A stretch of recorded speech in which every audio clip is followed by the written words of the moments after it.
is to be held this particular month in Mombasa County, and I'll be having a representation from the Ministry of Health to talk to us about that particular conference and what value add it is going to bring to us as a country when we talk about matters health. But on the first part, we are talking about the state of politics, and this is coming at a time when it's only about 6 months to the next general election, and we've seen the campaign trail getting busier by the day. Of course, each and every day political players are strategically positioning themselves for the August polls. We have seen exits and entries into the forged alliances. And of course, I can go on and on about what has characterized the campaign trail, but I'll be allowing my guests in studio to do that for me. And I'm talking about a panel of two gentlemen this morning. I'm hosting Dr. Kennedy Hongo. Dr. Kennedy Hongo is an educationist and public policy analyst. Thank you, Dr. for creating time for us this morning. All right. And of course, we have Dr. Barak Muluka. Dr. Barak Muluka is a strategic communications advisor. Thank you for creating time for us. Thank you too. All right. The gentlemen have an experience in matters governance and leadership. And today we're going to have a sober conversation about the politics of this particular country as we inform our viewers on where we are going as a country. So let's begin by, what is happening currently. Just recently, the Independent Electoral and Boundaries Commission launched the second phase of the enhanced voter registration exercise. It's supposed to run into this particular month. This should be from 17th of January to the 6th of February 2022. Their target this time around is 4.5 new registered voters. Going by what was the outcome of the first phase, where they targeted 6 million new registered voters and only managed to get slightly above 1 million. I don't know from where you sit, what is your prediction of what is likely to happen? Should we expect that something is going to change in terms of the turnout? Barak, probably let me start with you. Thank you very much once again. And first, I want to laud the IEBC for going out to try to expand the brackets of the registered voters. But having said that, I think they get it wrong. They place the cart before the horse. The horse should go first, and the cart then follows. What do I mean by that? See, one of the most critical roles that the IEBC has been given by the Constitution of Kenya and the Elections Act and other attendant laws is voter education. And voter education has been the missing link.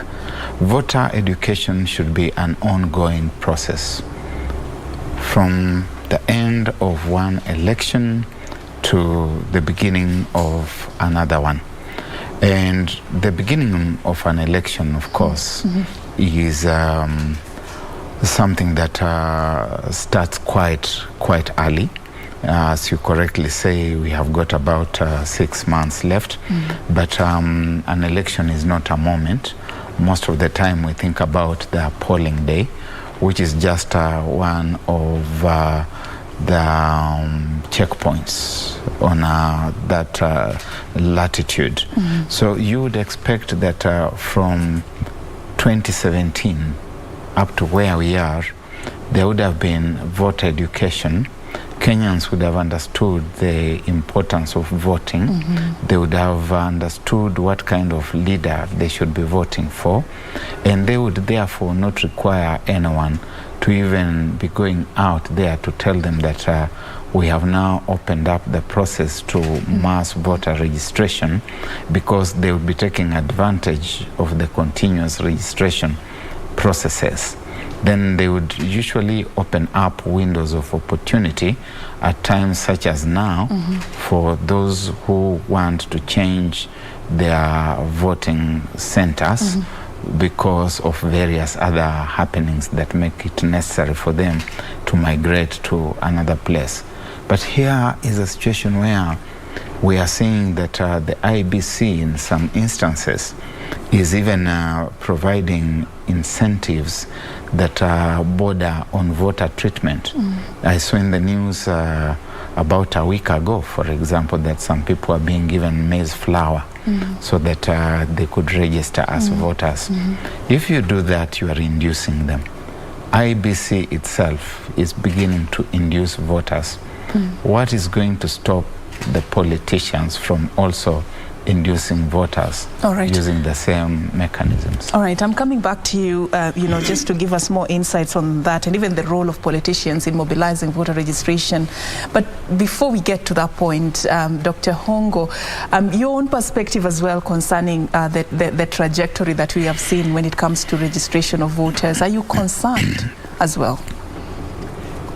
Yes, Madam Zareen. But first of all, let me also thank KBC for giving us this opportunity to be able to share our thoughts with our own people.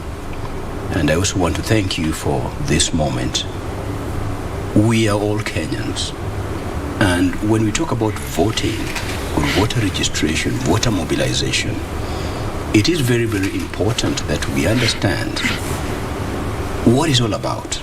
And therefore, what my brother Barak is saying is fundamental, is key. Voter education. The people need to understand, they need to know why it is key and important for them to vote. As we walk around, you hear people talking generally. How does it matter whether I vote or I don't? How does the voting help me? That is a sign of ignorance. And I'm really glad that even the founding fathers of this nation knew very well that one enemy that needed to be fought hard was ignorance. And one of the things that we are faced with is ignorance. Ignorance about the significance of votes and voting. Why people need to get their IDs, why they need to have the voting cards, and then finally get out there to vote. But there's one problem that I also feel we need to tackle through media houses and all of us collectively. I think we have got to redefine the meaning of politics. And if not, then real politics, because we are so used to what I would call pseudo-politics, to the point that the abnormal has become normal and the normal has become abnormal. We think that politics is about campaigns and people getting out there to talk and convince us to vote them in. But really, this is about our life. It's about our future. It's about our destiny. It's about how the national cake is prepared, shared, distributed, managed, And if we go back to history where President Daniel Toroit's teacher up Moi would talk about politics and say bad politics is really bad life. Maisha mbaya, siasa mbaya, etc., etc. That is key. People need to associate voting, votes, elections, the leaders we elect with their own lives. Like what Barak is saying, election is not a one-day affair. It's much bigger than that day that you go to vote. It actually concerns what is going to happen in the next cycle of the 5 years that we have put in our country as the next cycle of leadership. I will come back to you, gentlemen, to just tell me more about how we can instill these values, in Kenyans, for them to see elections and voting and being part of electing the next crop of leadership as the bigger picture, not just something for that particular day in a bit. But I just want us to go to Kisumu County. We are joined right now live by our reporter based in the Nyanza region, Wycliffe Okech. Wycliffe is going to be talking to Peter Odame, the country director of elections in Kisumu County. We are just trying to look at the country's preparedness ahead of the 2022 polls. Wycliffe, a very good morning. What do you have for us from Kisumu County? Well, good morning to you, Serfine, Achieng, Oma, there in the studio. We are coming to you live from the lakeside city of Kisumu on this 1st of February 2022, where we are, this is the third and actually the final week of the second phase of continuous enhanced voter registration exercise. We do know for sure that in this second phase, the IBC was targeting about 4.4 million new voters. And as per yesterday, the chairperson of the electoral body, Fulachi Bukati, mentioned that so far the commission has managed to register about 547 1,000 new voters. And if we bring, that is national, and if we can bring the focus down to Kisumu County, I'm going to bring on set Mr. Peter Odame. Mr. Peter Odame is actually the County Director of Elections, who is going to paint for us a picture of how the process has gone and what we expect in this final week. Thank you. You are live on KBC Channel 1. Just in your capacity as the County Director of Elections, just paint for us the picture of this second phase of registration exercise, given the tool last week that ended yesterday, and now that we are starting the last and final, the last week. Just give us the statistics. Yeah, thank you very much. This second phase has been very slow in terms of turnout of the new applicants. However, we have seen an increasing number of those who wish to transfer from one place to another. By yesterday, which was the end of the second week, we had registered 19,702. Out of the 130,000, 105. That is only 15%. And we're also going into institutions and universities and colleges, where we have also registered over 2,000. When we put it together, we are at 21,900, which is just 17%. But we have also to remember that institutions we register across the country, so cannot be attributed to tallies for Kisumu County. We have put a lot of effort to try and reach as many people as possible, especially the youths in the secondary schools.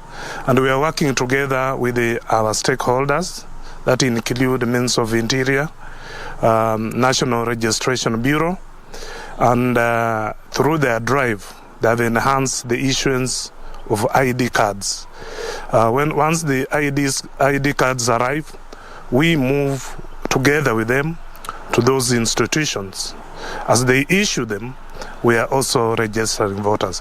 So we expect the numbers to increase, though achieving the target will be a very tall order. Yeah, but we are still urging Kenyans. We know that they usually rush during the last hour. So we urge them to use this week to come up so that we can be able to register them. How do you compare the first phase and the second phase? The first phase, of course, we did quite a lot of mobilization, just as we have done this time round. The first phase, a few youths were more enthusiastic than they are now. But again, it only depends on what they are thinking about. Mr. Peter, you've been in this role for quite a while now, and you understand the aspects regarding this exercise. Why do you think there is an apathy, especially from the youth? Youths have different reasons. Many of them are facing economic hardship. They are unemployed, and some of them are advancing some reasons why they don't see the need to register and vote. Unemployment, lack of income, poverty. Some of them do not have IDs. And indeed, we have moved out, and we have now very long lines of people who do not have ID cards. So that becomes a problem. For those who got IDs long time, they took quite a bit of time to be released. And so far, some of them have moved on to do other extra jobs in other cities. So some of those IDs remain uncollected. So it becomes a problem to bring them back so that they can be able to collect and register at the same time. If you assess the ongoing exercise across the county, from others, you may understand that, of course, there is you provide the services of transfer and change of particulars apart from registering new voters. Which is the majority? Which category of people are turning up in large numbers? Is it the new people seeking registration, or transfers, or change of particulars? Basically, I would say in the past few weeks, We have seen increased number of people wanting to transfer from one station to another. But basically, these are people who moved from city or other places because of COVID. Others are moving from one ward to another. And that is a concern for us. When people move en masse, then probably that is induced voter importation. So we are trying to interrogate that and also talk to our stakeholders so that this phase, up to 6th, we continue with new applications. And then after 6th, because registration will still go on at the constituency office up to the time the commission will suspend registration on 28th of February. So we still have enough time to deal with the issue of transfers as well as new applications. Yes. If you may make this clear, because as per yesterday, the Commission's chairperson, Mr. Wafula Chebukati, mentioned that there won't be extension, and here you're mentioning probably that the exercise will continue up to the 28th of February. Can you just make that clear? What I'm saying is that the enhanced continuous voter registration exercise will stop on 6th, and that is due to the budgeting issues and how we have planned it for the 21 days. But we'll revert back to the continuous voter registration at constituency offices until such a time that the Commission will suspend the registration for the purpose of preparation of the register of voters. Mm-hmm. According to your evaluation, we understand that last week the county leadership of Kisumu granted 2 weeks off to county employees who are non-essential service providers. Do you think that's going to play a part in terms of bringing in new numbers as we head to the closure of this exercise? Yeah, true. The county released their staff and they're working closely with us. Basically, their purpose was to mobilize in the households, those areas we cannot be able to reach very easily, and therefore they can be able to tell us where we have the numbers, and then we move with our kit. So it is likely to result in increased number. What I only urge them is not to concentrate too much on transfers, but basically new applications. All right. Yeah. Thank you so much, Mr. Irene, Serfine, that is Mr. Peter Odame, actually the County Director of Elections here in Kisumu County, just painting for us the picture of how this exercise is faring on now that we are in the final week of the enhanced voter registration, where in Kisumu County the Commission was targeting about 130,000 new voters, and so far it has only managed to register about 19,000 new voters. And here you hear Mr. Odame saying that actually, the people turning up in large numbers are those seeking transfers from between stations and those seeking to actually change their particulars ahead of 9 August elections. And he is calling upon people to turn up in their numbers and take advantage of the period remaining to enlist themselves as voters. Last week, the county leadership of Kisumu actually released their employees, those that are non-essential service providers, to go to retrieve to their villages to mobilize as many people as they can to enlist as voters. And if that action will bear the intended fruit is something we'll be keeping tabs on, and our voters can be sure to get the latest regarding this exercise. Serfine.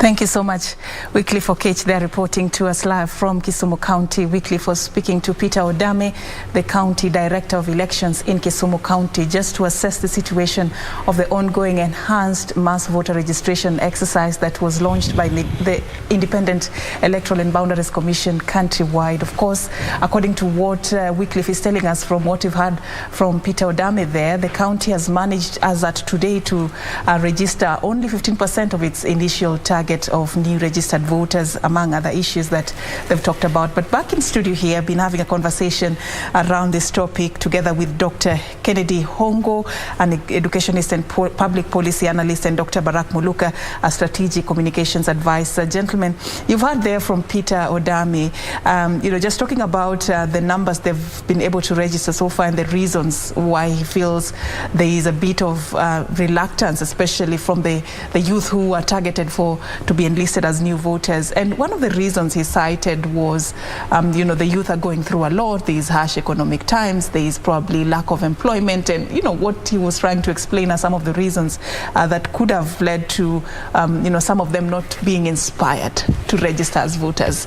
Does it, hold any water, that argument, from where you sit? Any one of you can jump on this. Let me start with you, Dr. Serfine, it's a painful reality to hear such kind of comments coming from our own children, our own people, our own brothers, our own sons and daughters. Indeed, it is true that we are faced with economic realities that are challenging to all of us.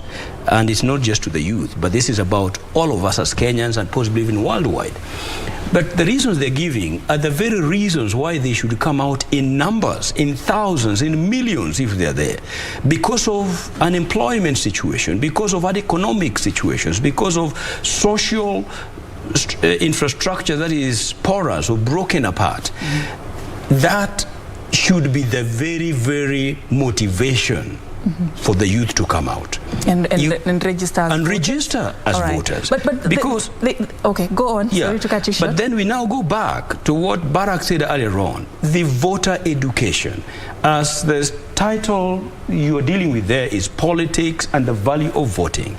These people need to understand the very importance of voting the right people in, so that we have leaders with focus, with vision, leaders that know that public gain is even greater than individual good.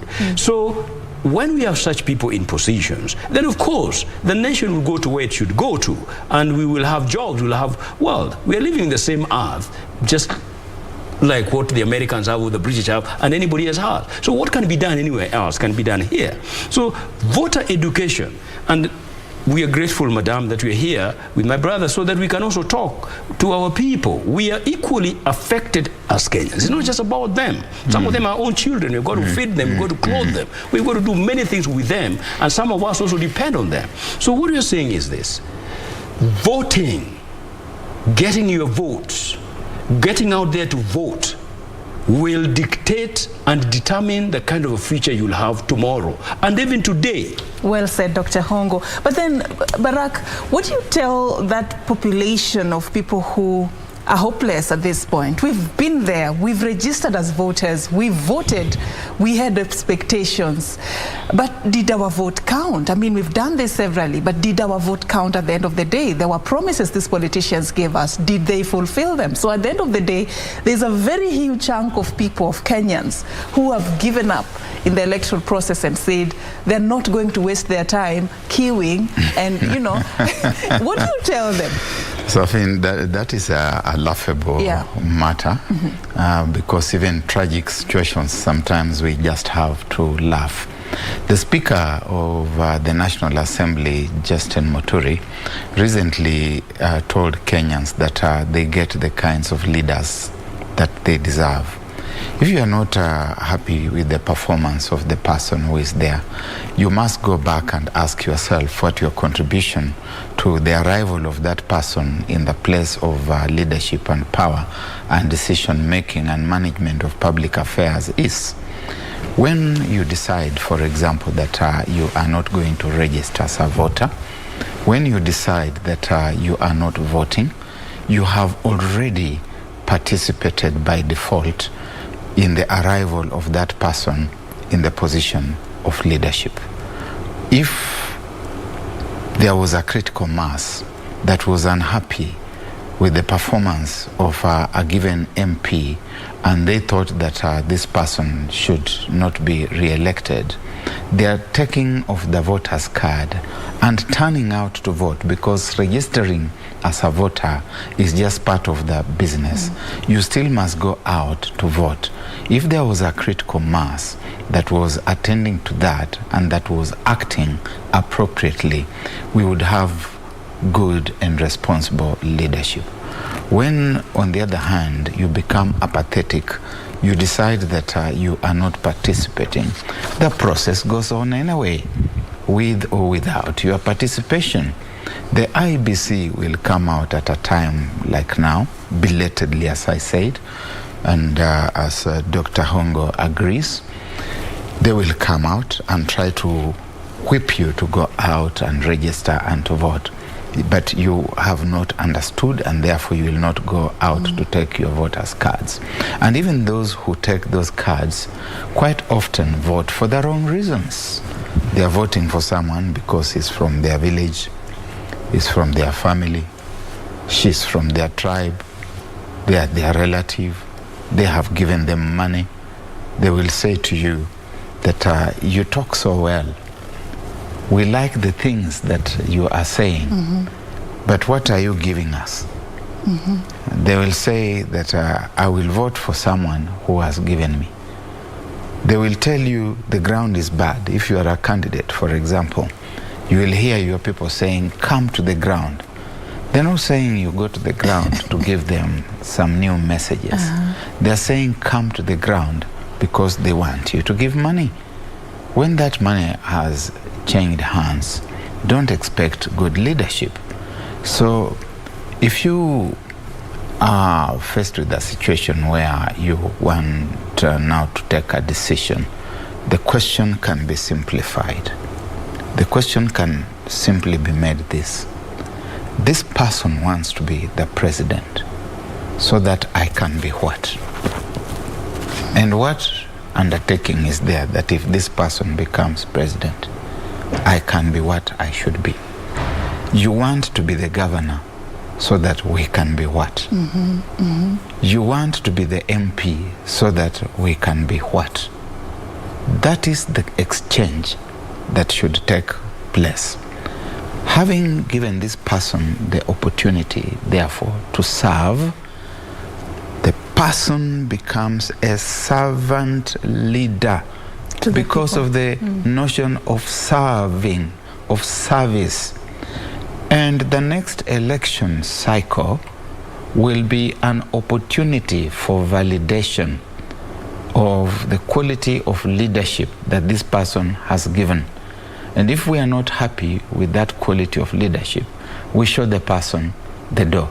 So you cannot sit back and say, I'm so angry, I'm so annoyed, I'm not participating in this process. You can't cut your nose to spite your face. Before you come in, this culture of sort me now because I'm not sure of what will happen in the next 2 years, I think it's birthed from the empty promises these politicians sometimes give. We have good leaders, I don't dispute that, but we have quite a number of others who only use these beautiful campaign slogans to attract the masses to vote for them. But after that, you don't even see them in the villages. They spend their time in the big cities. So no wonder Kenyans are saying, what do you have for me now to solve my problems now? And then I'll vote for you and then you can all go and deal. I mean, what do you think, Dr. But Serfine, I have a problem with us and our thinking, all of us collectively.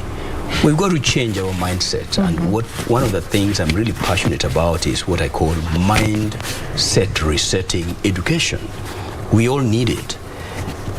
Often we sit here and we say the politicians. I would like a situation where we detach campaigns, we detach politics from campaigns. Really, campaign is about job application process. The men and women who are running around this country are looking for jobs. Some are asking to be given jobs that are called MCAs, others MPs, others governors, others presidency, others senators, women rep. Those are jobs, but they are not jobs that you can just walk in and grab and call it your own job.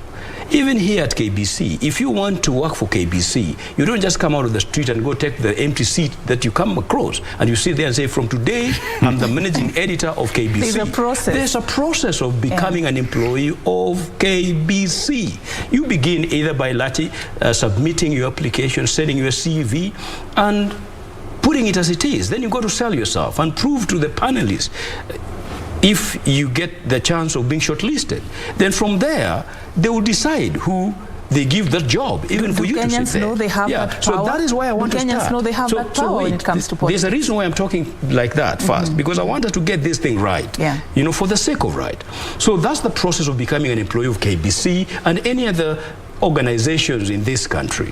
What is the process of becoming a member of county assembly? What is the process of becoming a member of parliament? What's the process of becoming a president of the Republic of Kenya? You can't walk out from your house because you're Dr. Mbuluka, my friend, known in world over, and one day you just go to State House and you sit on that chair and say, you know, from today, everybody call me His Excellency Mbuluka Barak. It doesn't work like that. That will be the day. You see that? So to become that position, it's a position, it's a job, and it's a job that is on a contractual basis. It's 5-year term. These jobs are not for eternity. They are 5-year term, renewable, subject to your performance. So the people first need to understand, when men and women campaign, ideally, they are not politicians. They are just people looking for jobs. Yeah, Let's start from there. So I come and talk to you people, and Mbuluka also comes and puts his case, and we are listening. The owners of the job are us, the people of the country. So is the electorate empowered to know the kind of... This is where we go back to what my brother said. Yes. Education, voter education, so that the electorate, the voter, understands that that job is his. He is the owner. Why would Raila be running around? The right honorable prime minister is going all over looking around. Why would Mheshimiwa Ruto running around? Why would Mudavadi run around? Why would Kalonzo Musyoka run around? Why would Gideon Moi run around? Why can't they just declare themselves president and they are? Because the people have the final say. Regardless of how corrupt, how good, how bad, how wealthy, how stupid, how ignorant, or how clever we are, regardless, it is the people's job. So they know and we all know. So we go to the people. That's where it starts. So we must make it clear that these people who are campaigning, they are in job application process. So it means come and talk to us. You sell your policies, you give your ideas, you make promises, you make pledges, but then we, the people, must sit back and say, the guy promising us heaven, is it really possible? Is it attainable? Who is he? If you're yesterday's devil, you cannot suddenly become a today's angel. So we're going to check this kind of a man or a woman is coming out to ask for a vote. Who is he? What can we trace him from the root to the top? Okay. Then, my dear sister, we finally take that vote to decide, like a panelist would interview, and say, okay, the 5 of you applied for this position, we are giving it to you. And there are many other ladies that can sit where you're sitting, but you're there because you passed the test. That is what we do when we vote. Our vote is a confirmation that of all the people we had, so and so is the one today we're giving this job. So we are saying this, you know, let's get these things right, please. You are getting this chance to reach out to the people so that we reach to their heart and their mind. It's a painful reality that at this point in time, we're still at 15% countrywide or 20%. So we are telling the people, it is your job, it is your position. You are hiring these people on a 5-year contract and give this job to somebody whose history is clear so that you will not be let down by false promises. All right, Dr. Hongo, well said. And that example about Barack becoming the president, you know, politics can surprise you, but that's on a light note. Yeah, Barack, I mean, we're looking at, you know, the role of the politicians in influencing these electoral processes. And I just want you to talk to us about how safe or how dangerous this is. When the politician now takes the mantle and begins to go door to door, urging, you know, Kenyans to come and register as voters, or sending his or her troops to do that on his behalf. How is that good or bad for us from where you sit? The politician, especially the current brand of the Kenyan and African politician, is a selfish animal. It is an individual who has no holds barred. It's an individual who bribes, buys voters. It's an individual who can beat up people or cause people to be beaten up as part of the process of mobilization. Is an individual who is telling lies. Go to the social media and just look at even the very top, where there are a few people who are now front runners. The Honorable Right, the Right Honorable former Prime Minister Raila Odinga, the Deputy President William Ruto, Musalia Mudavadi, Kalonzo Musyoka, they are front runners with Odinga and Ruto clearly in the lead. But look at what is happening in the social media. Look at the lies that are told all the time on Twitter, on Facebook, and how often someone has to come out and say fake news. Fake news. Because these are people who have lost all the ethical bearing. And therefore, if it comes to making false promises, they have no compunction at all with making false promises. If it comes to herding people by force, there is no reserve in that regard. If it comes to barring people even from going to vote, up to a few years ago, I was, in a sense, actively involved. I was the Secretary General of Amani National Congress, and we had a by-election in Kibra after the demise of our good friend, Honorable Ken Okoth, God rest his soul in eternal peace. And you got to Kibra, you've gone to sell your agenda with your candidate, and there are people stoning you. One of the decisions, the moments that led me to the decision, this was the wrong place. I just survived narrowly. A rock that was aimed at my head, and my head is the only asset that I have. Yeah? So when you stone it and destroy it, what is left for me? Yeah. But on the voting day itself, people were barred from getting to the polling stations. Now we are going to see wonders of wonders in 2 months' time.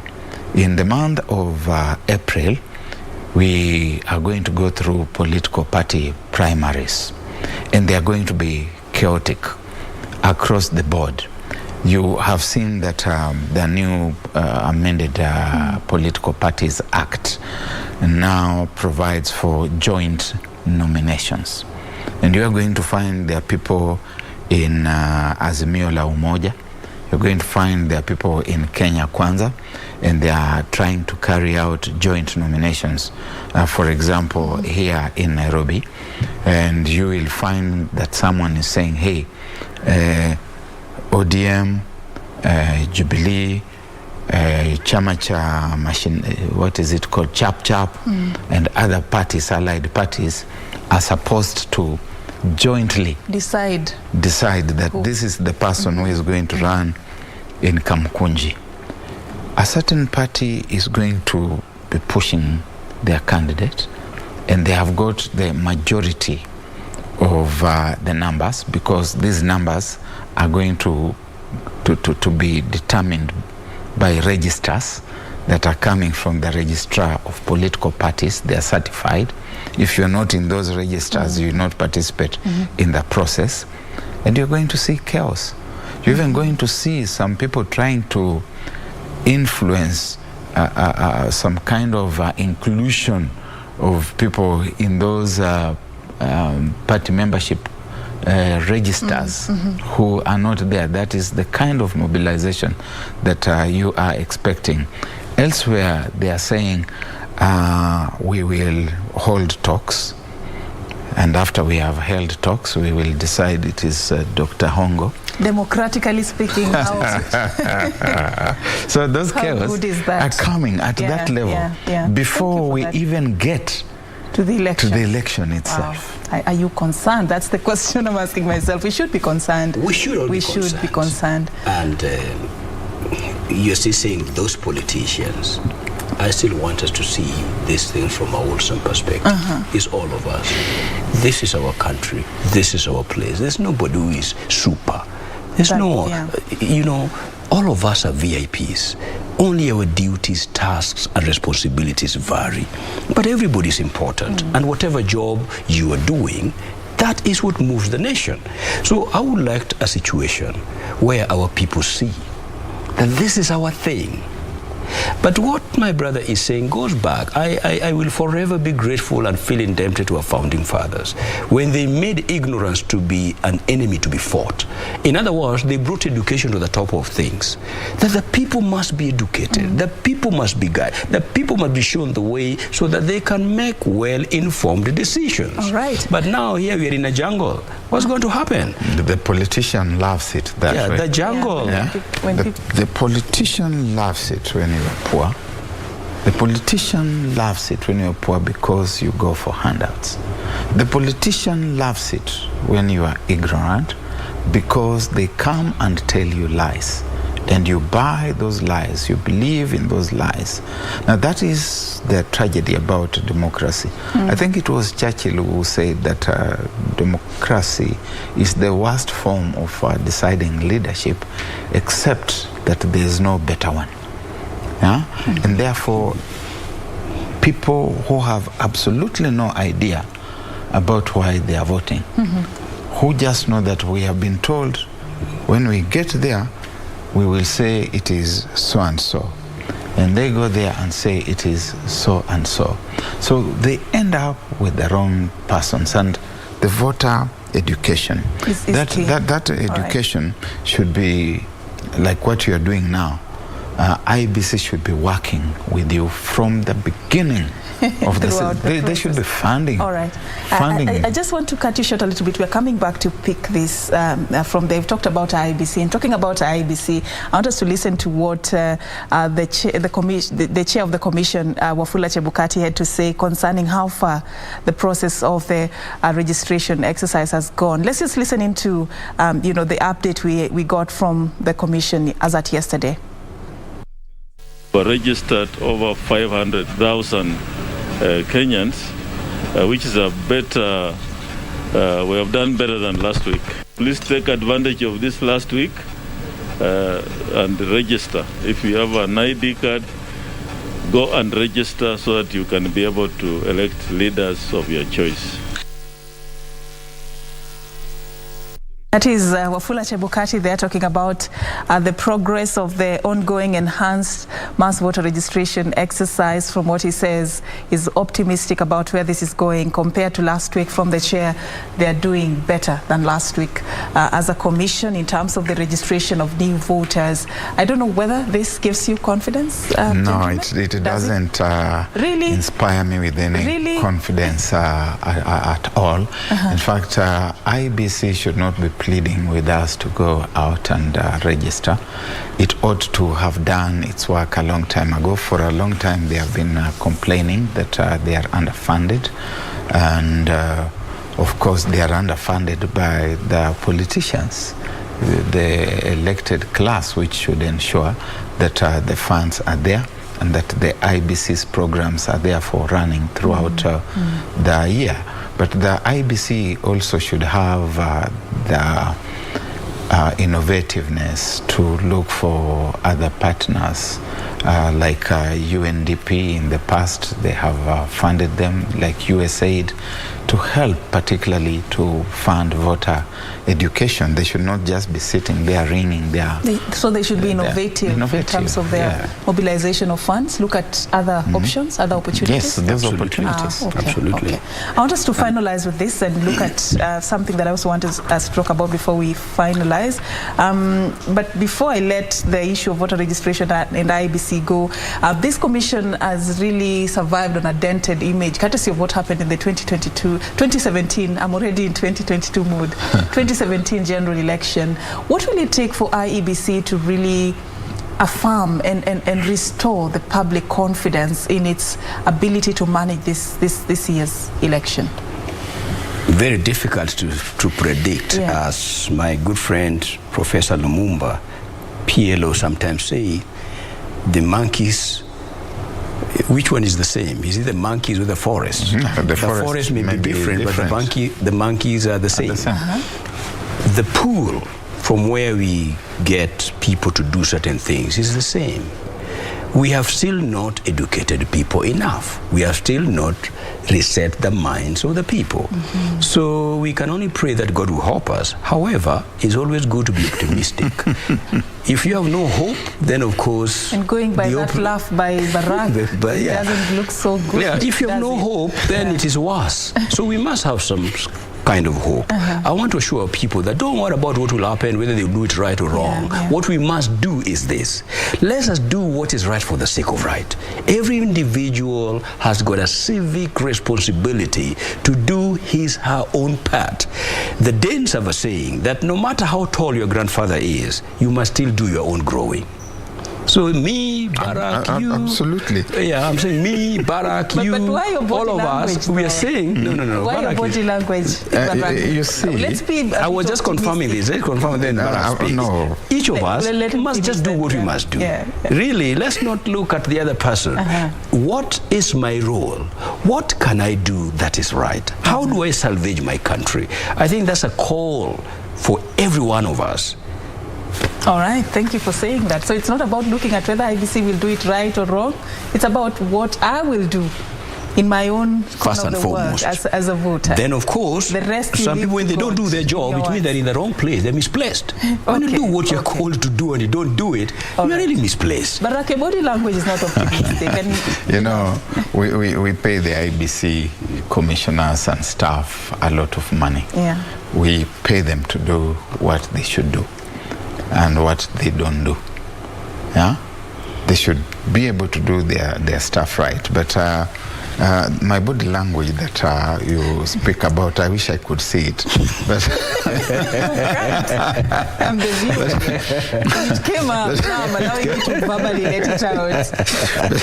But my body language is because Daktari here talks about the need to pray. Let us pray God to help us. Yes. I think as a Christian gentleman, sometimes we go to God with prayers and God looks at us and says, what do these fellows want? Because I have done everything that should be done for them. Well, what more do they want me to do for them? Because God has given us the intelligence, He has given us the good health, the reasoning capacity. I have read sometimes as a Christian gentleman in the book of the prophet Isaiah, in the first chapter from the 8th verse to around verse 17 there, God talking to his people and telling them that their prayers that I simply reject. I will not listen to those kinds of prayers because I have given you all the facilitation. What more is it that you want from me? We will place the food there for you to eat, given you the hands, given you the good health, and you are still asking, you are not able to just do the eating. But our request is simple. How do we change the history, the electoral history in this country? How do we make sure we do it different this time around? That's our prayer as a country. That's our prayer. Are we justified to make that prayer? Or we have everything, just not done the right thing? We look into ourselves. You have seen the IBC staff saying things like they will not register because they are unemployed. Now, how do I help you to understand that your unemployment is because you have people up there in government who are not planning for you? You have people who are wrangling. They're spending 5 years wrangling. That right now, when you look at the situation we are in, and I said that after 5 years is validation. What are we validating? In normal functional environments, there should be a government that is incumbent, and that government that is incumbent is offering a candidate. We can say that this is the candidate whom the Democratic Party in the United States is offering because it's the sitting government, and that the Republicans who are out are saying this is the candidate we are offering. The Democratic Party is seeking validation that it has governed well. Is the Jubilee government going to be seeking validation? Is it going to be seeking that validation through a candidate proffered by President Uhuru Kenyatta or a candidate proffering himself as Dr. William Ruto? Which of those two would be the representation of the ending incumbency?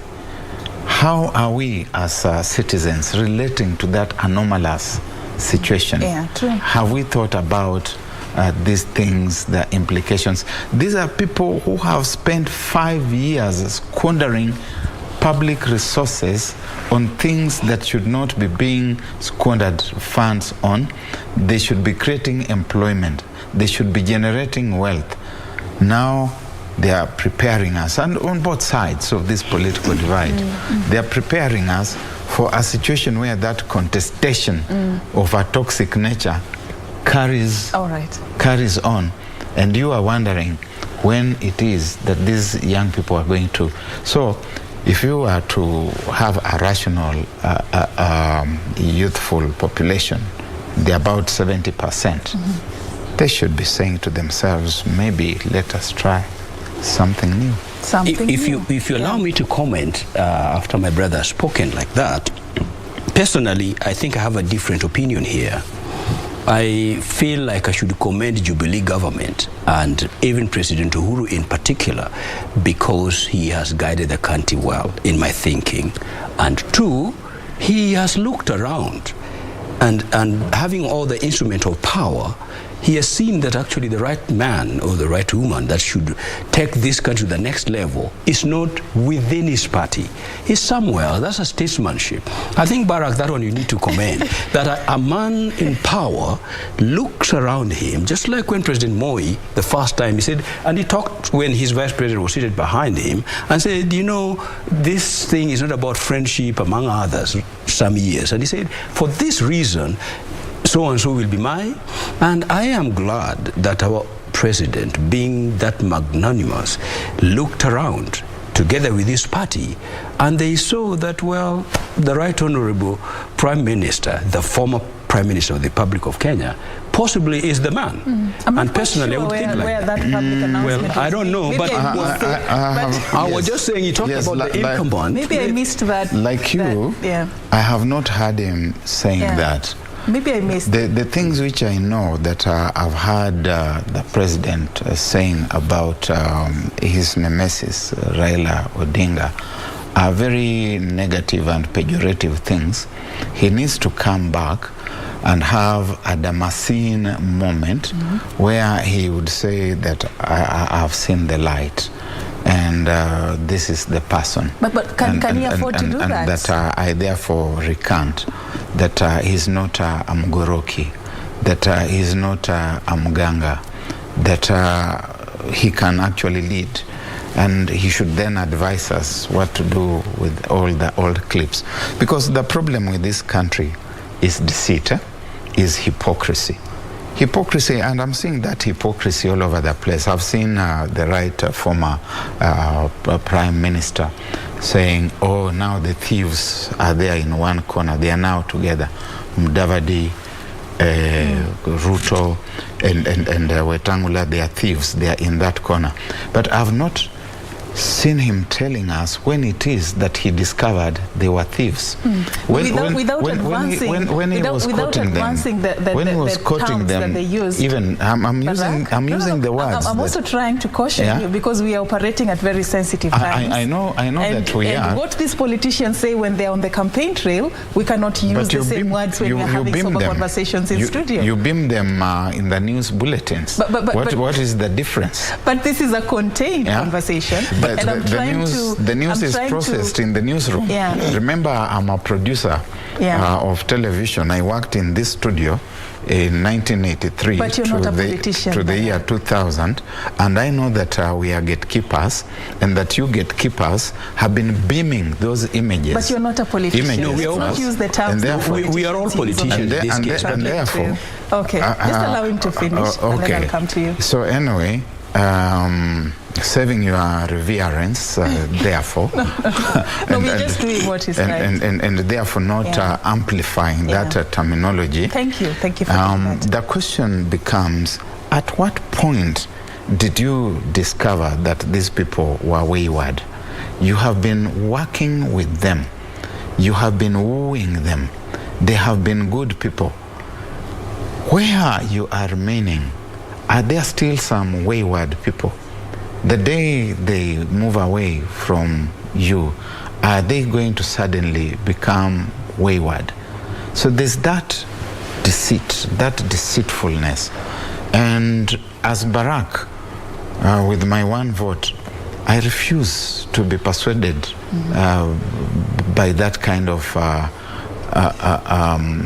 ingenuousness, that kind of deceitfulness.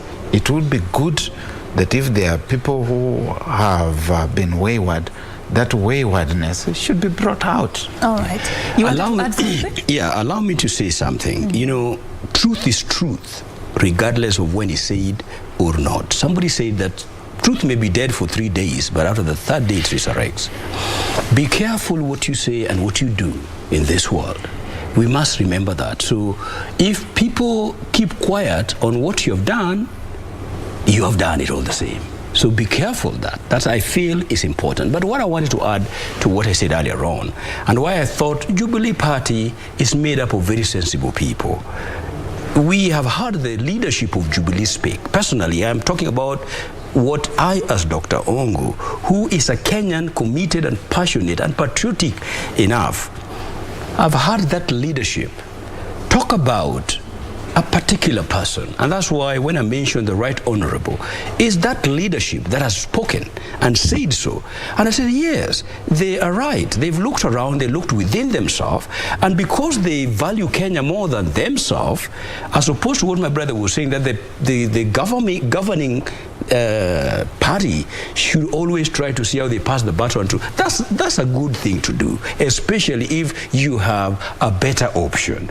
But when the better option or the best option is outside your fence, and you acknowledge that, you have to be commended. So what I want to say in this, regardless of all these other small things which try to take us away from truths, I agree with my brother that as a people, we need to grow up and rise to a point where it's not about lies. We tell the truth for the truth's sake.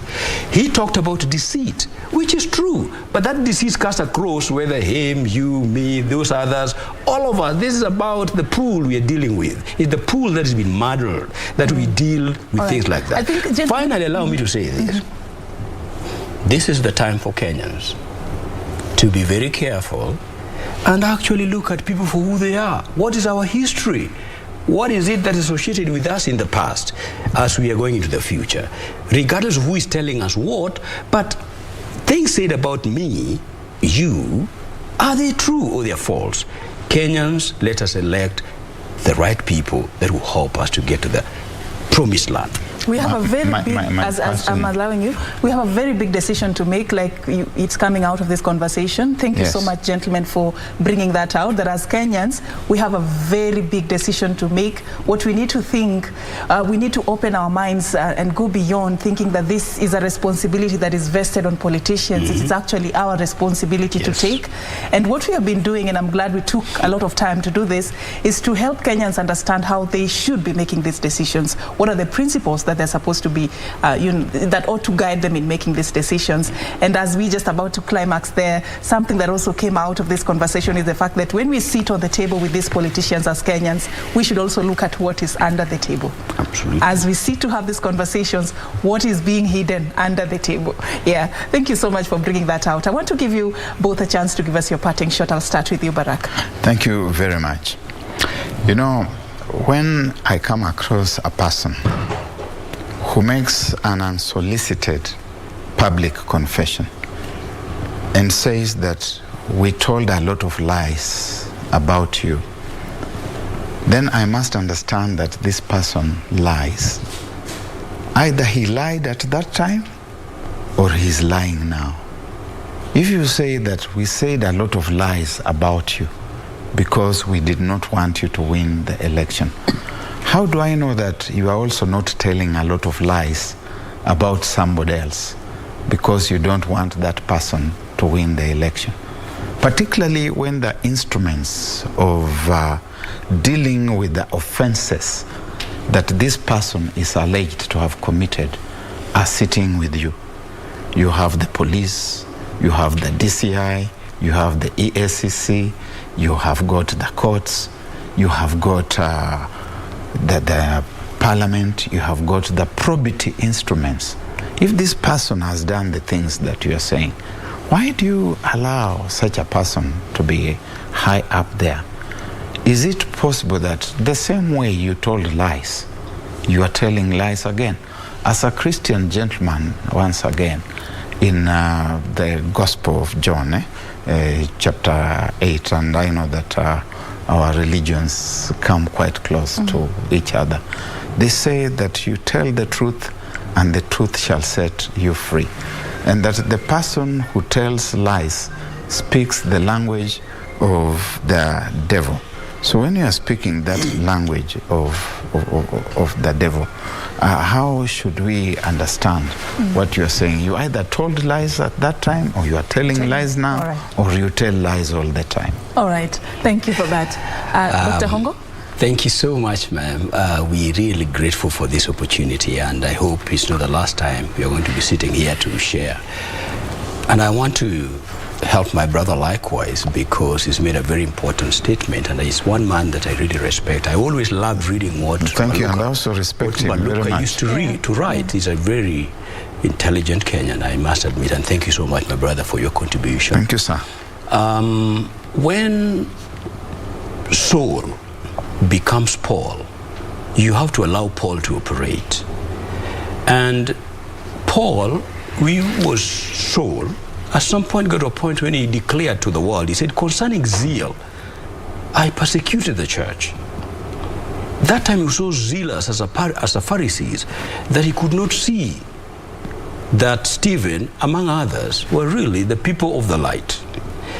And I was saying that that's to help my brother. When people discovered that they were talking about an angel. I couldn't see that coming. Yeah. Go on. When people discovered that they were actually turning an angel into a devil, and they profess and confess that, sure, we did not know that inside the Right Honorable Prime Minister, in fact, the right word is it will always be the Right Honorable Prime Minister.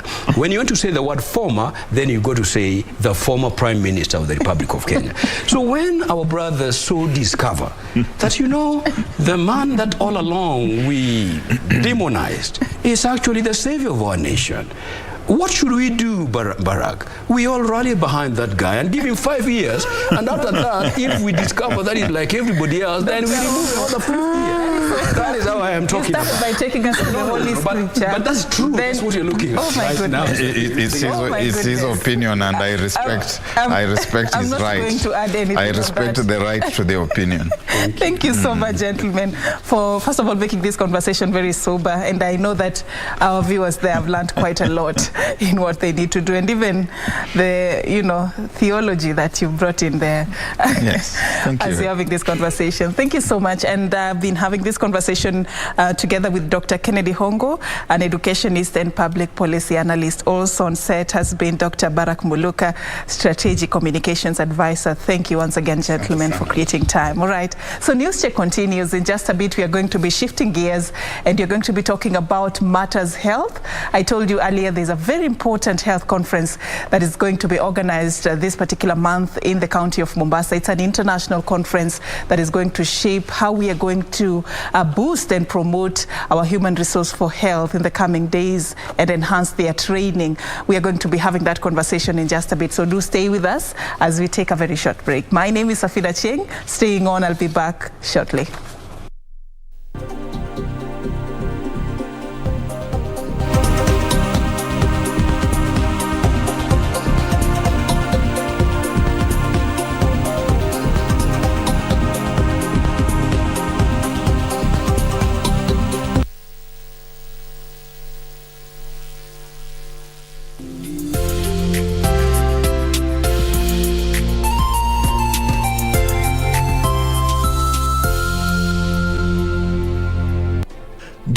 have a news story to share with KBC? Get in touch swiftly on email news@kbc.co.ke or call 0723-892-654 or 0734-780-124. Mundos divididos por una sombra de traición. You're being pathetic, Santiago. I don't know why you're so jealous of your brother. No, Father, I'm not jealous of my brother. If I'm telling you I want her to leave, it's because I have good reasons. Hey, be careful with what you're about to say. But the one thing I can't understand is why is everybody so crazy about that grass girl? Even my foolish brother. Just think that in the long run, if you didn't break up with her, you would have hurt her worse, and you would have hurt yourself as well. So what if I did?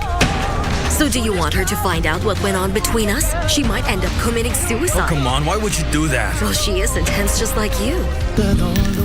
Lying heart. Fue sembrando el veneno y la ambición. Don't wanna say goodbye now. That is something I just can't do, won't do. So I'm gonna say, walk with my friends.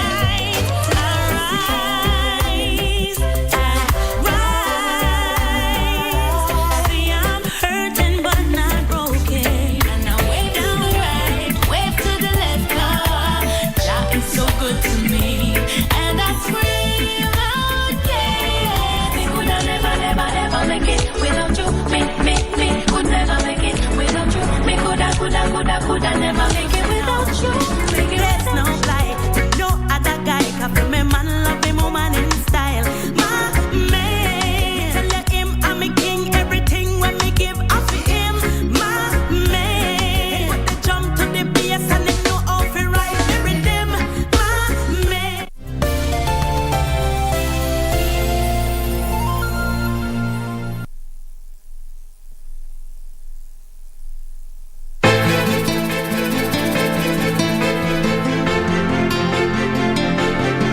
Mbona watetemeka hivyo nani? Hilo silo swali nililokuuliza Kombo. Jamani, sisi tuko hapa kutafuta suluhisho au tutabilingana kwa maneno? Kama hauna la maana tafadhali usiongee. Yaani mimi nimekuja hapa unisupport mara alafu anza kuningusha mambo ambayo mimi mwenyewe hata sielewi.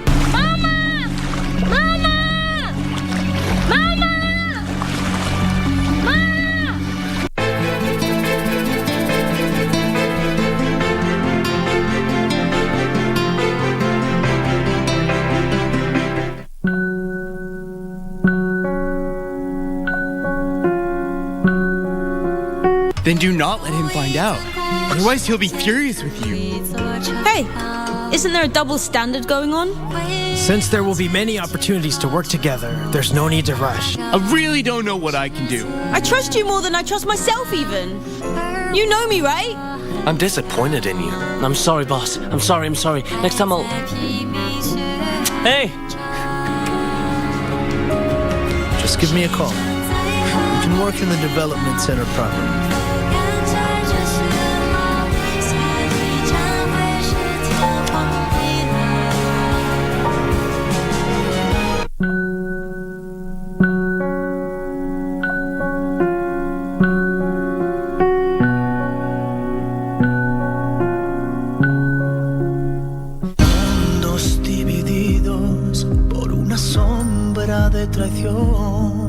Why are you doing this to me?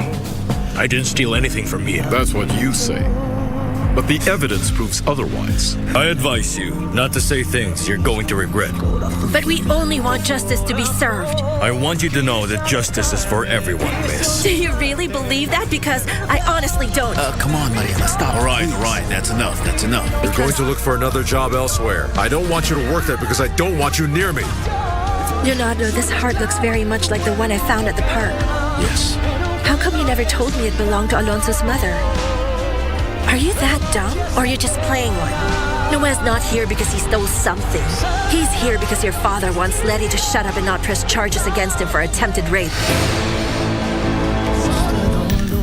Lying heart. Fue sembrando el veneno y la ambición. Entre dudas.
Welcome back, and thank you for staying with us. We're just about to begin our second interview. I'll be having Dr. Matende Chere shortly, the head of National Public Health Institute.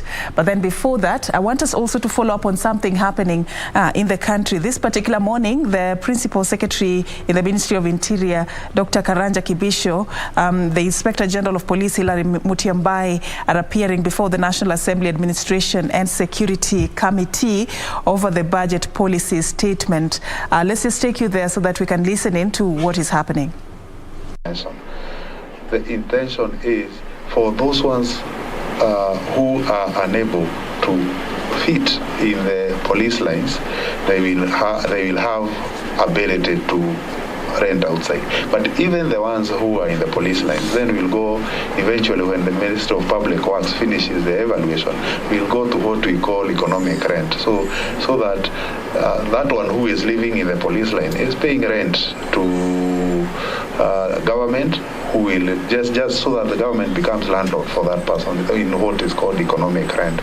So I think we need to remove this perception that I hear that after this policy came, it's like the police are being chased from their houses, go out and live with the community. It is because of the pressure of building police housing in areas that didn't have them that we proposed that can we give housing allowance to those ones? You know, there are those ones who are even living in mud houses, and can we give them house allowance so that they can go live decently within the neighborhood? I think that's the policy, and I think we still have not concluded on the scheme of economic rent. So the ones who live still not paying rent because that policy has not been finalized. But that's the long-term picture. In terms of the ones that were ongoing by the time that policy was brought into place, then it only makes logical sense to complete them. Some of them you can see at 95%. Complete them and then go to that scheme. Then there is the third category of those ones, especially the formed units, where they operate. You can't tell them go and rent outside because even of the nature of the work that they do. So this policy largely affects the general duty officers, but the ones who are formed and in operation areas, then those ones are taken care of properly, even though they would still earn their house allowance, but we won't tell them you are in a war zone, go and rent outside. He won't do that. So the National Police Service has a policy on each of, depending on what the formation is doing. In terms of medical cover, and I'm responding to Honorable Kaunya, I think we have the two. We have the group life, of course, which we have discussed about, and we have the comprehensive medical cover that now is the medical one that covers even the family and all that. We are putting up the hospitals. In fact, there is even a level 6 that will cover the entire security sector being put up in Kabete. But remember, these are specialized hospitals for the ones who are injured while at work. But the police are spread all over. We will expect that the comprehensive medical cover continues so that the ones who are away, the families and all that, can still get medical attention. And in this one, both group life and comprehensive, we have the NHIF providing those services, and we are continuing to fine-tune because the scale is big, so that the police get proper medical attention. IG will deal with the issue of the psychosocial issues and stress management. The Firearm Licensing Board, we are getting this quarter 350 vehicles from the leasing program, and we are trying to spread them across our departments so that each one of them have some basic mobility. The issue of Nakada, we've had Honorable Tekla. We look at how to operationalize a facility that is already built. The difference is 7 million. The newly gazetted police stations, Chair, we have actually, for police stations and Ngao offices, we've actually made that request in our presentation, Mheshimiwa. If you go to page 52, you will see we have asked for 8.5 billion to operationalize the police stations that are already gazetted countrywide. If you go to page 54, you will find that we have asked for 561 million to operationalize newly gazetted Ngao offices. So we've asked for the money. If it's granted, then we'll be able to operationalize those. And I think in terms of the distribution of the vehicles, for us, the Ngao will ensure that up to DCC level they have each a vehicle. Then we are trying to make pool vehicles for ACCs where we cannot give individual vehicles, and that consideration, because the lease program is now on, we are getting new vehicles. I think IG will be distributing so that every area is taken care of. But IG, you can respond to the ones I didn't touch on in terms of psychosocial issues and the audit on housing. Thank you, Chairman. On the psychosocial issue, Chairman, you remember we had a very comprehensive discussions with this committee until we retreated to private retreat, and we have sent teams to the ground of doctors. We have now formed a medical board which has concluded its finding from field with a report of officers who requires more psychosocial support, and also waiting for further analysis of their report so that it can become actionable. It's a work in progress. We started with you, this committee, and we need to come back to you after we finish with our report. We promise we'll share the report with this committee. This journey, we are doing it with this committee. So it's a process that we have not lost sight, but it requires scientific data collection so that when we are addressing the issue, we have specific and targets to address. So it's a work on progress. We might not be able to give all the details. The report will be there, and we promise to share with this committee. It's work-related. Psychosocial factors will involve stress, which develop to the level of psychosocial. And these are the statistics the board has been addressing across the country, where we have been having challenges of officers facing some of these challenges. On the issue of vehicles, I will give this one to my DIG Kenya Police Service, which question raised from Turkana. The lease program is ongoing. We have withdrawn those old vehicles. There are specific vehicles which we are returning back and issuing new vehicles.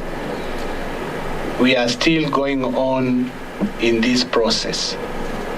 What I'm not very sure is Turkana if those vehicles were withdrawn during this exercise, because automatically we are supposed to replace them. But Edward Mbogwa will be able to All right, there is the Inspector General of Police, Hilary Mutyambai, there. And earlier we heard from the Interior PS, Dr. Karanja Kibisho. This morning they are appearing before the National Assembly Administration Committee just to talk about how to elevate the welfare of our officers in the country. And the Interior Ministry, from the report we're getting there, is that the Interior Ministry is seeking an additional 5.8 billion shillings in the 2022-2023 budget to improve the insurance cover of police officers. PS Kibisho wants the MPs to consider rationalizing the insurance cover of police with that of other civil servants. And of course, we have Kevin Washira attending this particular forum for us. We'll be getting more details about this in our subsequent news bulletins. Now in studio, we want to shift gears and get into our second interview. And I told you earlier that we are going to be talking about health matters this morning. And in studio with me is Dr. Sultani Matendechero. He is the head of National Public Health Institute. Thank you so much for creating time for us. Thank you for having me. Yes, of course. And we just want to talk about, what's happening in the health sector, plus your docket as the head of the National Public Health Institute. But first, I'd like us to begin from what is to happen in Mombasa County. All focus is on that particular county. There is a very important health conference that is going to be taking place. Probably just tell us a little bit about this conference and its significance and why now. Yeah, so thank you very much, Serfine. The health generally is a very dynamic area. So you find that every day there are new challenges that are coming up. For example, in 2019, we did not know about COVID-19. But in 2020, from 2020 to date, that has become the big thing. In fact, that's become like the center of our focus. And then every day we are coming across new ways of going about interventions, new ways of doing things. We are discovering, redundancies in the way we are carrying out our functions. So it is important that from time to time, we need to keep on, adjusting the way we do things. And one of the best ways in which we can do that is to adjust the training curricula of health professionals so that we can now align those curricula with the modern realities within the medical practice. So what we are doing now is that in conjunction with the Ministry of Education, the Ministry of Health has planned a very big conference which is going to be held in Mombasa County, as you have indicated. And during this conference, a lot of discussions are going to be held about how to better adjust the training programs, the academic curricula, so that we can ensure that the human resources for health, the personnel that are going to be produced by our institutions are up to speed with the challenges that we are going to be facing in the future, and even the ones that are here today. Yeah, so it's going to be, a conference that will take into account quite a wide spectrum of issues. There will be stakeholders from across board, because remember that even beyond the health sector, public health spreads across quite a number of sectors. That's the International Conference on Harmonization of Curriculum and Training of Health Professionals. It's an international forum that is going to be held right here in Kenya. Probably, what would you say about the different stakeholders who are coming together and putting their heads together in this? Perhaps the Ministry of Education, the Ministry of Health, and other stakeholders from different spheres. Why is it important for them to be here? Yeah, so of course, as I have indicated, health is not just a siloed service. We have a lot of influence from other sectors. I'll give you the example of, say, the water sector, for example. You realize that when COVID struck, we keep on talking about COVID because it's the dominant problem right now that we are having. One of the main public health interventions that we have taken to is, frequent hand washing, and that requires that we must have enough supplies of safe water. So you can see how important this is to just COVID itself. But another interesting thing is that since the COVID-19 outbreak came up, we have now seen a big reduction you know, in our statistics, we are able to see a very significant reduction in the number of cases who are visiting our facilities who are affected by diarrheal diseases and other diseases that were high up there. And one of the things that we can be able to attribute this reduction to, actually we have seen a marked reduction, Serfine, I can tell you this, is the increased availability of safe water that is now being used to try and mitigate the impact of COVID-19. So you can already see how important the water sector is. We can say the same for very many other sectors. Like, for example, the ministry responsible for livestock, you know, there are some diseases which affect animals, you know, which affect human beings as well. You know, the ministry in charge of wildlife, you know, these are diseases that affect animals. So we are talking of something called One Health, where we are saying, apart from just concentrating on human beings, we know that diseases like rabies, they also affect dogs. So how do we now control these diseases in human beings, but at the same time, we also try to make a deliberate effort to control in dogs diseases like high-darted disease, which are spread through dogs and other animals, you know. How do we ensure that we break that cycle so that we protect human beings in a better way? So you'll find that the stakeholders are being drawn from very many sectors. It is an open conference. Actually, everybody is invited, those who are interested in sharing, in participating in this discussion, because what we are going to come up with is something that will be drawn from the recommendations that will have been obtained from across board. And it's not just in Kenya, the stakeholders are being drawn from across the region as well. Yes. I'm drawn at the theme, repositioning today's health workforce for the future. I like how futuristic this is. What does it mean for you, this theme? You know, one of the things that we are now coming to grips with is the fact that, you know, the whole phenomenon around globalization. Things are changing very fast. It's not like in the past where people were, people were confined within their geographies.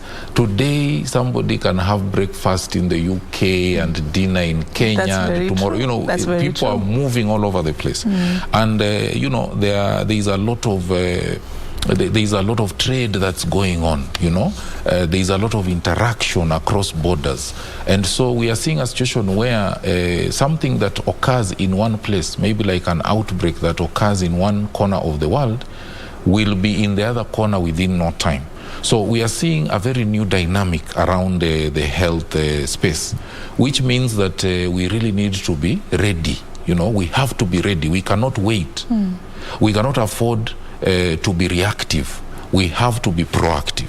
So we really have to now embrace ways in which we can forecast, you know, we can leverage data more so that we can forecast, we can prepare our professionals to be much more proactive so that when an emergency occurs, it does not get us by surprise. You know, now with the globalization that I'm talking about, it's very likely that you might start seeing emergencies, public health emergencies like Ebola, you know, landing even in Kenya, because now we are having increased movement. How do we handle that? How prepared are we for that? So how the future, is the workforce, the health workforce, prepared to handle that? You remember when COVID came and everyone sort of was like caught by surprise, and we were running up and down trying to put our house in order. But so far so good, I would say. We have managed it well. I don't know what you think though about how we have handled COVID so far. No, I think given the circumstances, we've done absolutely well. And the biggest thing I'd really like to talk about is the global action. Because I think for once we saw all stakeholders across the world coming together and putting their heads together to try and see what are, you know, all the time we were just on toes trying to see what is the best way in which we can be able to handle this, this phenomenon. And there was a lot of learning. To date, actually, there is a lot of learning that's going on about COVID. At first, we didn't know what it is.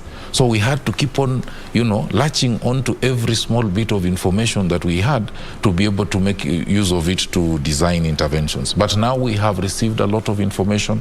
We have been able to understand the virus much better. We have been able to understand the dynamics around this disease much better. And so we have made a lot of strides towards being able to overcome the disease. We are not yet out of the woods, but we are in a much better place as compared to where we were. Where we were when it started. All right, true. No wonder we are having this international conference on harmonization of the curriculum and training for health professionals to prepare our human resource for health for this future, this uncertain future. We do not know what will come tomorrow. So we'll be talking more about that later. But I want to take you to something that I also wanted us to touch on, the National Public Health Institute. It was just recently gazetted. Many are still yet to find out more about what its mandate is and what value add it's going to bring in the health sector. Maybe just take us through that as we start that conversation as well. Yeah, so thank you very much. I think that's a very important question because, as you have correctly put it, the National Public Health Institute was gazetted. It was established via Gazette notice, a legal notice in the Gazette, Kenya Gazette, on the 21st of last month. Is it last month? We are already in February. Yeah, we already in February. Okay, so no wonder we didn't say Happy New Year. I hear that it ends at the end of January. Yeah. So it was just about less than 10 days ago, actually, around 10 days ago. The president gazetted it. This is kind of like a semi-autonomous institution. It's a state corporation which is going to support the various sectors that are involved in public health. Now, when I talk of public health, I would like to even just tell you that public health is much broader than we think, because some of the best public health practitioners, for example, are mothers. Because if mothers do not do what they do, they actually implement a lot of public health from the time a child is born to the time this child is able to become independent and run around. Breastfeeding, making sure that hygiene is observed, making sure that these children sleep enough, long enough, carrying out, checking to see if there is any infection so that they can rush them to hospital. There's a lot of primary health care that is happening within the home. And mothers actually are some of the best public health care, public health practitioners. But do they get the credit for that? That's on a light note, though. Yeah. But so it just gives you a very broad, the scope of public health. Yeah. So what we are doing is that we want to try and see how to. We've learned a lot from the COVID-19 pandemic, and we have also drawn lessons from other epidemics that happened before. Case in point is the Ebola outbreak of 2014, which happened in West Africa. And this is the time we actually saw countries like Liberia, countries like Sierra Leone, countries like Guinea, almost coming to their knees because of those outbreaks. The health systems in those countries were completely decimated, But we were also seeing that other countries in the same region, like Nigeria or Guinea-Bissau, they were doing quite well, in handling the pandemic.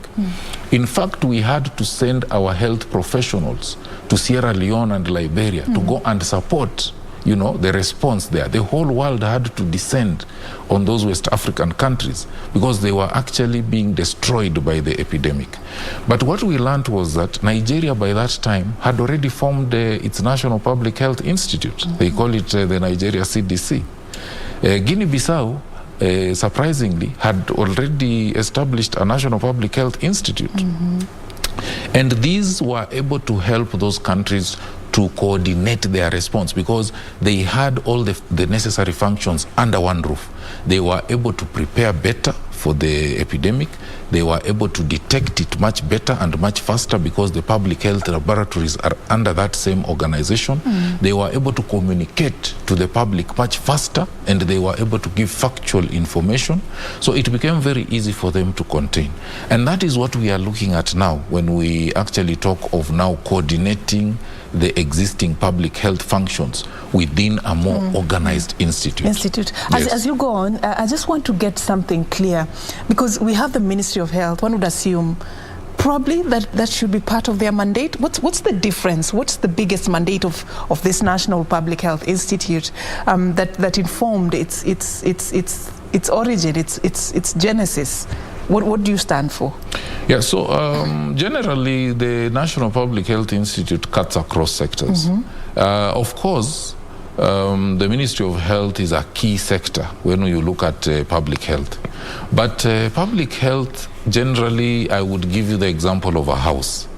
Between the roof and the doors and the windows and the walls, which is the most important?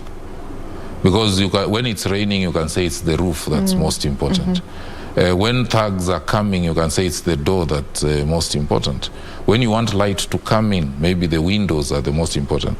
Generally, during the day, you can say that maybe the walls are most important. But you see, all these things have to work in concert. You cannot have the bricks separate, the doors separate, the roof separate, and then you say you have a house. So what the Public Health Institute is trying to do is to bring all these functions into a well-organized and coordinated function that is better able to deal with public health emergencies. Now, for us, we have opted to anchor it on the Ministry of Health. But believe you me, the functions are going to be spread across, because we are having a lot of functions in the Ministry of Agriculture. We are having a lot of functions in the Ministry of Defense, because health is a health security is a security issue. COVID-19 has killed more people than war has killed in the last than 2 even years. Accidents. Yes. So this is a health security issue. So we have those components. I talked about trade, the Ministry of Trade. As we are doing cross-border trade and so on, Ministry of Transport, because of globalization. So there's going to be quite a bit of intersectoral collaboration, and the Public Health Institute now tries to bring all these sectors together.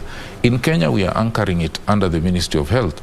Other countries like America, their National Public Health Institute is the America CDC. It's very well known. It's the one that has been leading, coordinating the Ebola, the COVID response and so on. Theirs is anchored under the Ministry of Defense, and it supports the State Department for Health and other departments. But in our setup, it is much better, situated. Under the Ministry of Health. All right. Supported by the Ministry of Health. All right. So I just want us to know what is currently your main focus, your priority areas as an institute. What is it that you term as your objectives, the things that you plan on doing in the next few months or years? Yeah, so we have kind of come up with a strategy, because this is something that will be established over a long period of time. But in the immediate term, and we talked about it just a few minutes ago, one of the main functions is public health workforce development. Like what we are going to be discussing in the conference.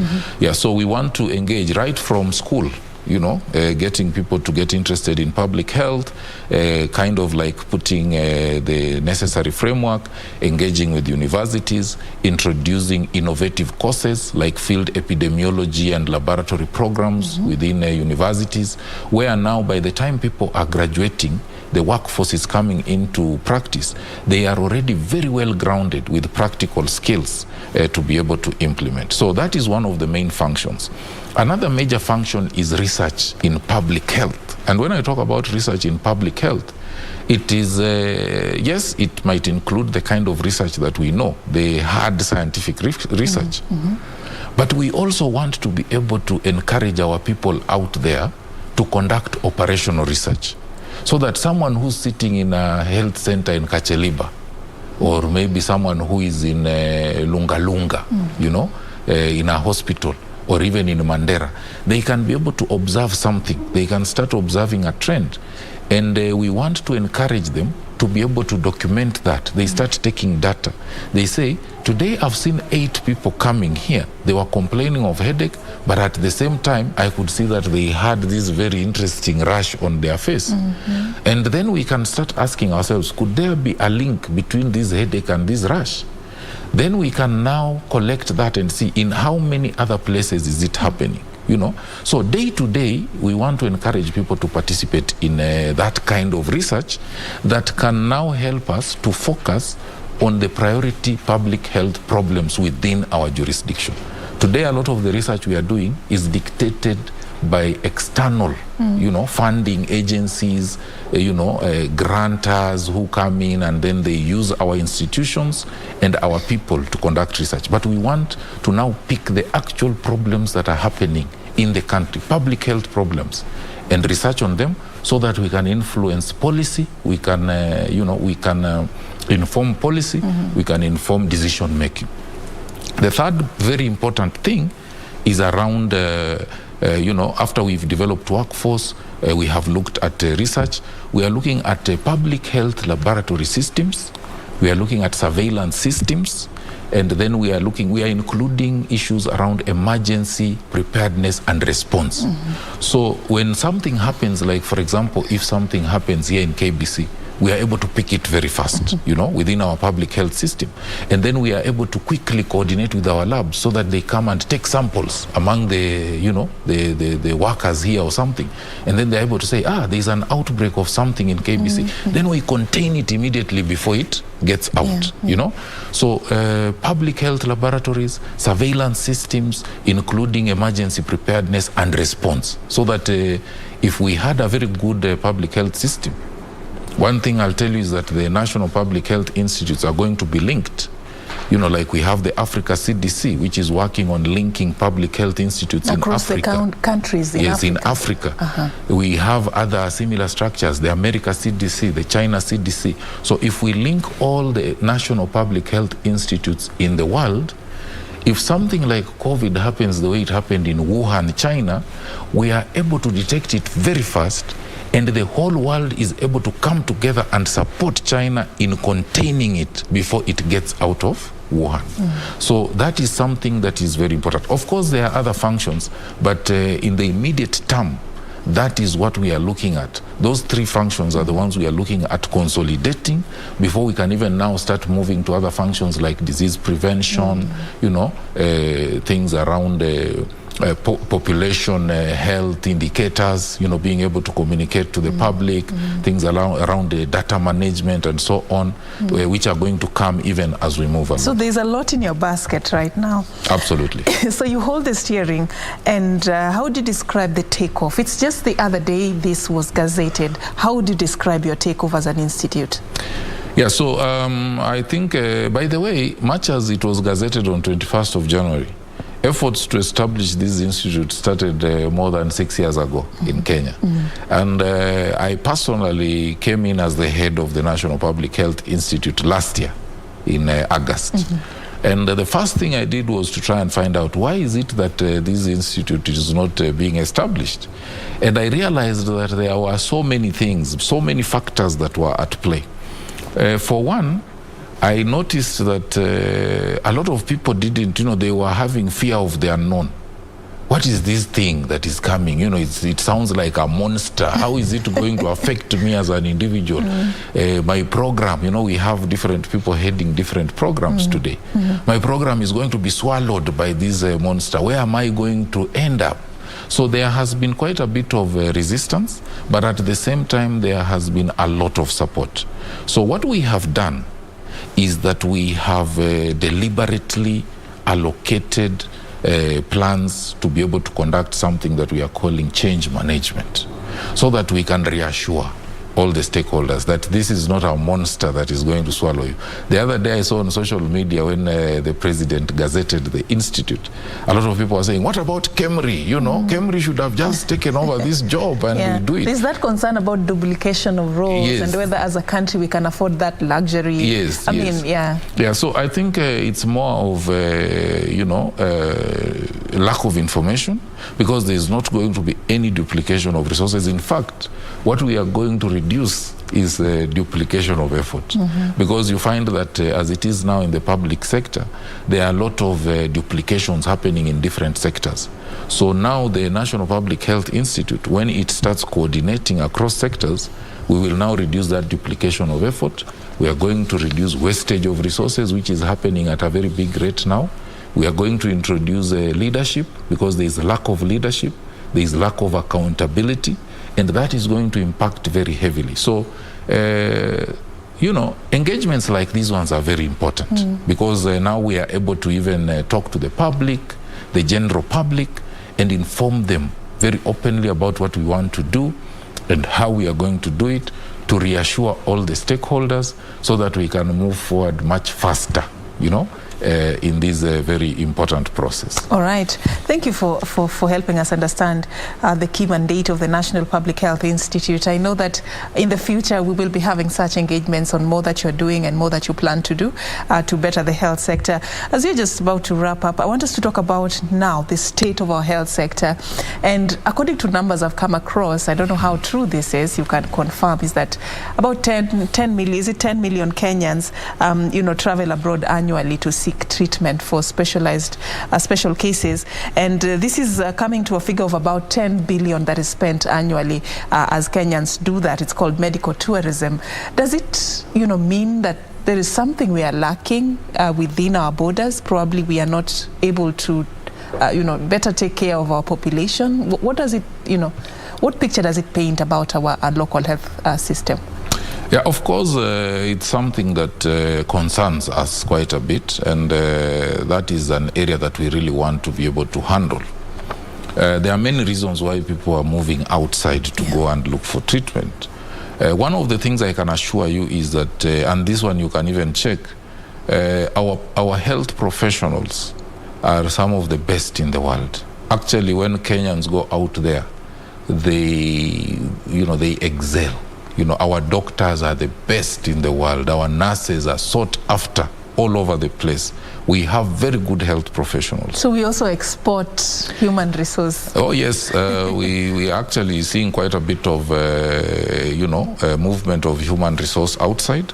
But so does it speak something about how we are treating our health sector and our health professionals? Does it? Yeah. Of course, it has a little bit of a bearing to what the health sector looks like. And that's why the health ministry has, lately we are undertaking a lot of reforms. You'll realize that right now the cabinet secretary has been on the forefront trying to ensure that we are establishing all these kind of institutions that are going to make delivery much better. And I think what we also need to learn from other countries like India, for example, where there is a lot of these medical tourism, so to speak, that you're talking about. How do we even just approach the delivery of healthcare services? I'll give you a small example because I know maybe we are running out of time. Yeah. When you go to India, and that's the importance of being able to pick from other people who are doing it differently. You'll find that different, there they specialize, they specialize completely. It is also the practice, among the professionals themselves. So you'll find a specialist who is trained in a certain area, just focuses on that area. Yeah, it doesn't mean that they cannot do something else, but they just focus on that area. And they work in collaboration with other specialists. So if you come to me and you have a problem with your eye, and I am a specialist of the heart, I will send you to my colleague who is a specialist of the eye. So I focus so much on just the heart. So you'll find that every day my colleagues are sending to me these people with heart problems. And even if it is surgery, I will be doing almost the same kind of surgery every day. What is the impact? I will become much more skilled, And you keep learning and growing. I'll do it much faster. I will need less inputs. I can even be able to do it using less, supplies and things like that. So the end product is, it becomes much cheaper. You get? Much cheaper because of the efficiency that we are introducing. And that one alone is something that we cannot really do, just by saying that now we are introducing efficiency in the system. It is something that also involves the practice, the behavior, and the general way in which things are done. So there's quite a bit that we can learn from, best practice that we can learn from other areas. And I think Kenya, we have all it takes. If you look at the facilities we have, if you look at the kind of professionals we have, if we just tweak a few areas here and there, we can actually provide even much better than what we are going to look for in India. Could it be perhaps that also we are missing the point as Kenyans, not knowing what we have within? Because I've seen also other reports saying that patients from African countries like Nigeria, Tanzania, Rwanda are coming to Kenya for specialized treatment. could we be looking elsewhere for what we already have at home? Yeah, and I think also there is quite a bit of messaging that needs to be done around this. And the other thing also is misinformation, I think, which we also need to look at. But another issue that I have also seen with our counterparts from other countries, like, for example, you gave the example of India. They are very aggressive in marketing some of these services that they provide.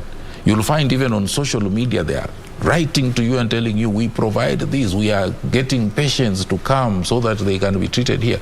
So probably it is not that we lack, just what I said, it's not that we lack the expertise. In fact, as you have correctly said, a lot of people are coming to Kenya, to seek specialized treatment like cancer.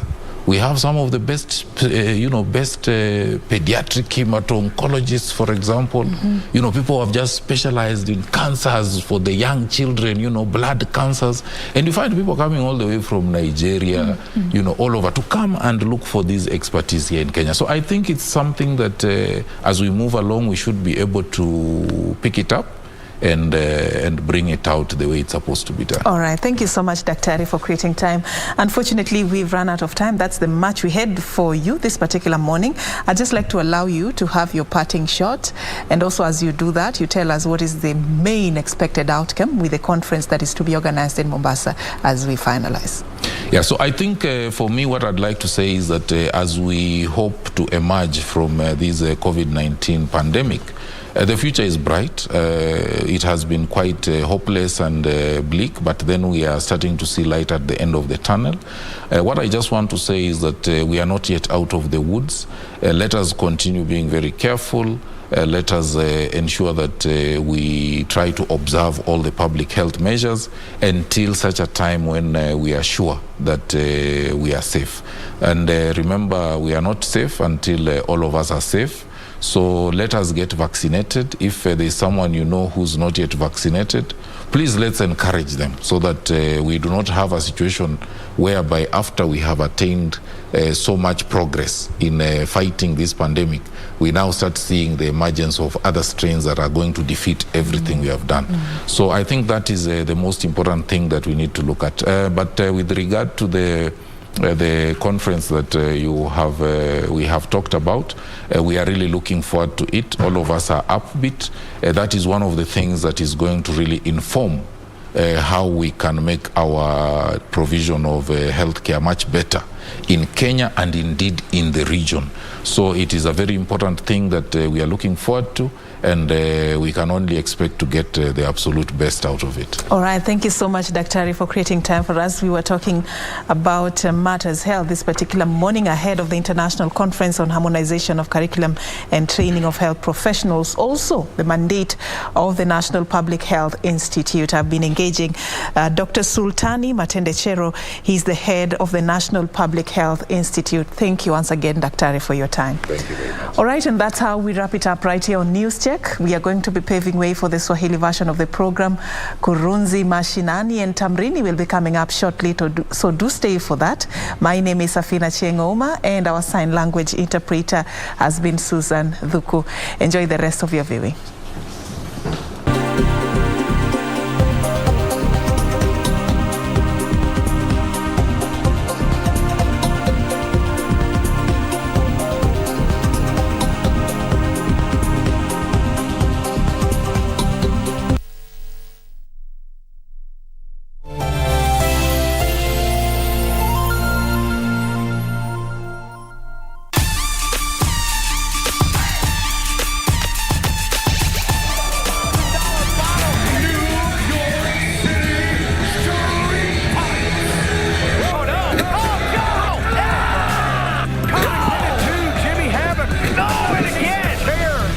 Is this enough?